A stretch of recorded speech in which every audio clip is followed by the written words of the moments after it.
பூர்ண கொழுக்கட்டை ரெசிபி வந்து பார்த்துடலாமா? அதுக்கு 3 டேபிள் ஸ்பூன் நெய் சேர்த்துட்டு 1/2 கப் தேங்காய், 1/2 கப் வந்து வெல்லம். வெல்லம் வந்து கட்டி கட்டியா இல்லாம பார்த்துக்கோங்க. ஏன்னா வெல்லத்தோட அளவு கூடும்போது பார்த்தீங்கன்னா, ரொம்ப தண்ணியான மாரி ஆயிரும். அதனால நல்லா வந்து பவுடர் மாரி ஆனதுக்கப்புறமா வந்து சேர்த்துக்கோங்க. ஸோ இது வந்து பார்த்தீங்கன்னா, லட்டு மாரி கையில பிடிக்கிற அளவுக்கு நம்ம நல்லா கிளறி விட்டு, அந்த ஸ்டேஜ் வந்ததுக்கப்புறம் அடுப்ப ஆஃப் பண்ணிட்டு, இப்போ கொழுக்கட்டை செய்கிறதுக்கு வந்து பார்த்தீங்கன்னா, தேவையான அளவு மாவு எடுத்துட்டு, சுடுதண்ணிய வந்து கொஞ்சம் கொஞ்சமா வந்து சேர்த்துக்கணும். சேர்த்துட்டு கை பொறுக்கிற சூடு வரவும் பார்த்தீங்கன்னா, நல்லா கிளறி விட்டுக்கோங்க. நான் வந்து மிக்ஸ் பண்ற அந்த டூல் வந்து வச்சிருந்தேன். ஸோ அதனால வந்து கொஞ்சம் கொஞ்சமா வந்து கிளற ஆரம்பிச்சுட்டேன்.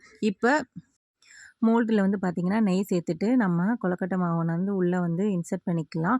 இப்போ நம்ம செஞ்சு வச்சுருந்த பூர்ணம் ரெடி பண்ணி வச்சோம் இல்லையா? ஸோ அதையும் வந்து உள்ளே இன்சர்ட் பண்ணிவிட்டு மேலே வந்து நல்லா மாவு ஃபுல்லு வந்து கவர் ஆகிற மாதிரி வந்து அப்ளை பண்ணிக்கோங்க.